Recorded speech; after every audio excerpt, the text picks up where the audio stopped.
Hey, good morning, guys. It's Andrew. Thanks for tuning in and watching my review today. This is my Rolex GMT Master 2 Pepsi. This was purchased in 2021 during the height of the pandemic. I got a call from my AD saying, "We have a Pepsi with your name on it if you'd like to come down to the store and collect it." It was an interesting purchase because at the time during COVID you couldn't actually enter stores, so I transferred the money online and then I went down, stopped my car outside, and the salesperson came out with the watch in the box, sized it to my wrist in my car, went back into the store, took a link out, and off I went. So no champagne that day, but watches were getting sold at that point to people that had, in inverted commas, the Rolex experience, and were just in it for the watches, really. So got this watch. Initially I bought it on the Jubilee, of which I never wore, or I should say clearly the signs on the buckle that says otherwise, but it was sparingly worn on the Jubilee, something which, it's funny, a pal of mine loves the Jubilee bracelet, and yeah, it's just something that I've never really got on board on. Anyway, the watch I got in 21, I had it maybe for about 2 years, I think 23 or even early 24. I bought the Oyster, put it on, worn it a little bit more. I was fortunate enough to be in Australia for pretty much all of February, end of January and all of February this year. So I took that with me. Which obviously it has the function of the GMT hand, which was utilised while I was away.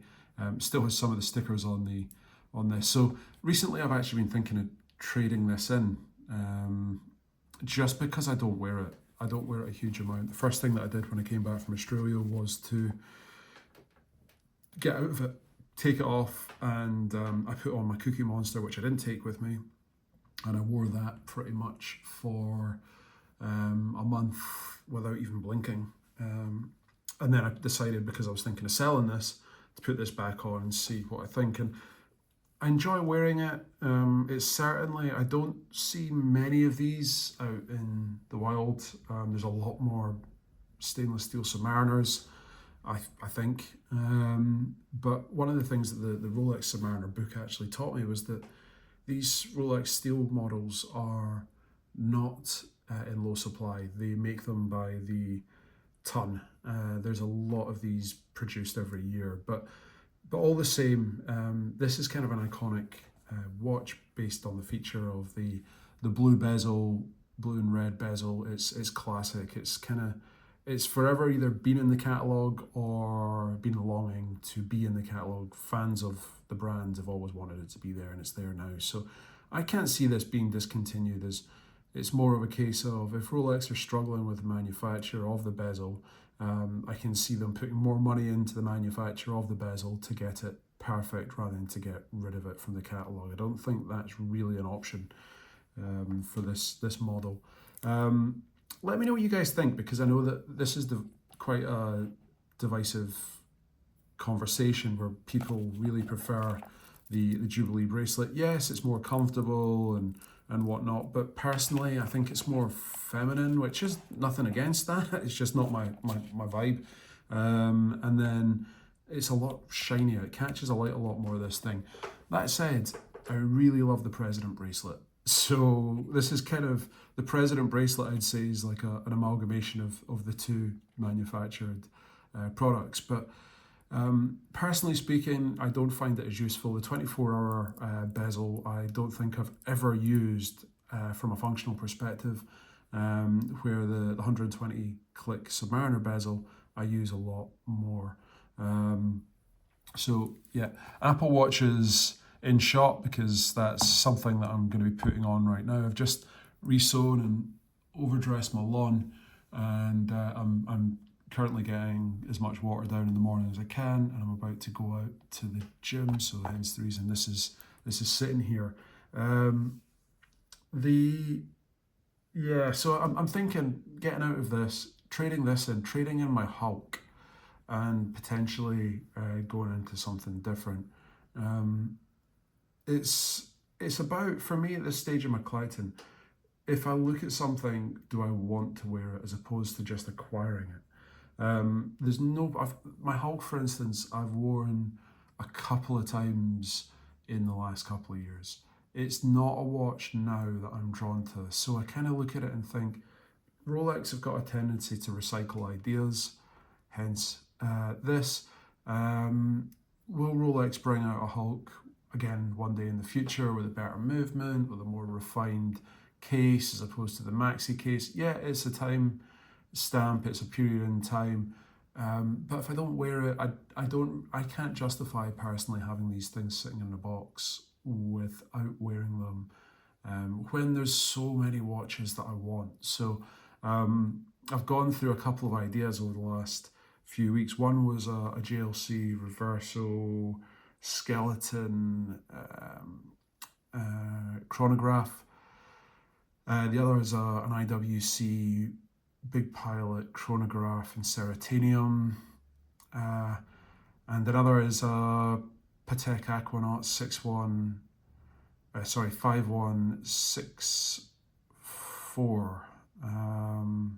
So I'm kind of looking at different watches at the moment with lust and realizing that I've got a bit of money tied up in these things. If I don't wear them, I might as well get out of them.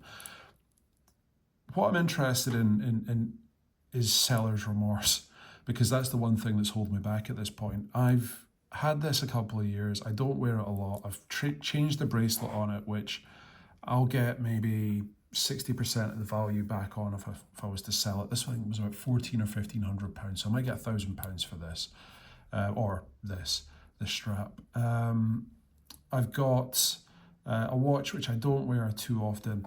This is sitting out because this is actually what I was wearing yesterday. This was also out, so I thought, why not make a little video of this? But I wear this a hell of a lot more than I wear this thing. So that's why I'm kind of leaning towards relieving it. But yeah, the classic, the red, the blue, it looks awesome, particularly across a room. I see it on other people and I think, wow, that's really looks amazing. But I look down at it on my own wrist and it just gives me a different feeling. I'm just not that enamored by it. But anyway, tell me what you guys think. Tell me if you prefer it on the Jubilee or the Oyster. Tell me if you go for a Batman or the Bruce Wayne or the Zombie or the Root Beer. What else have I missed? The Sprite, the Batgirl. Jesus Christ, man. There's a lot of options when it comes to the GMT Master too.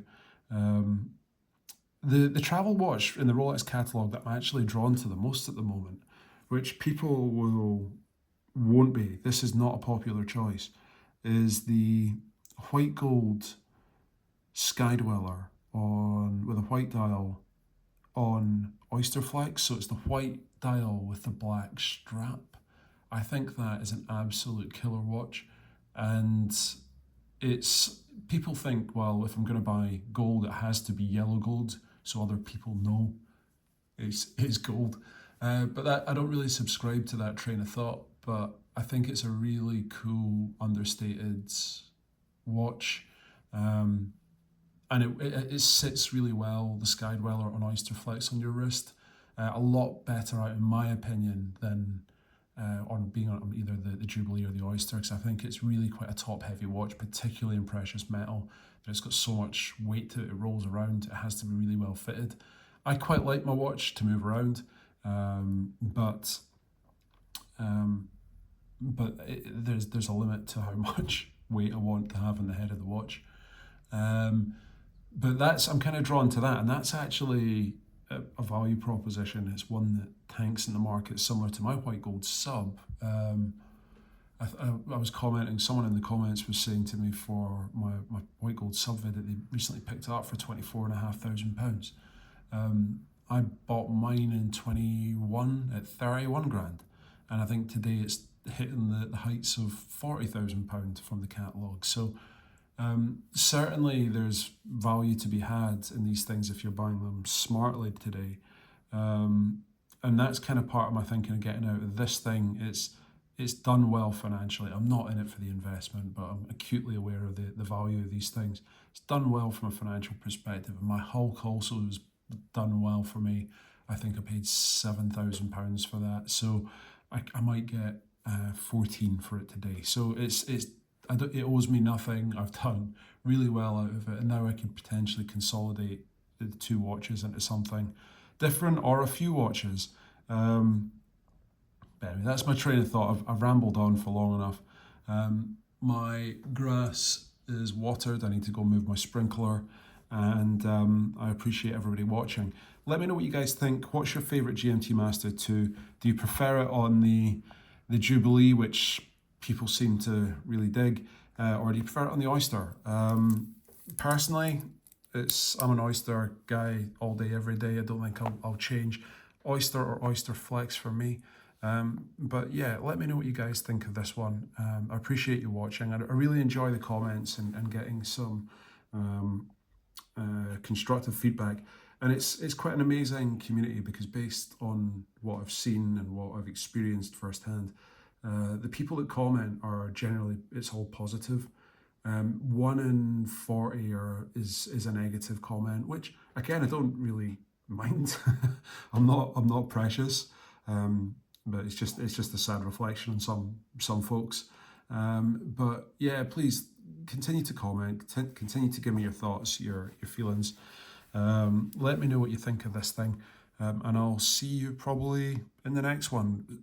I've got no schedule for making videos. I just put the camera on when I've got 10 minutes or so, and then they're completely unscripted. I ramble on, I fill a period of time, and then I move on to the next task in the house. So yeah, keep in touch, guys. Thanks for watching. Let me know what you think.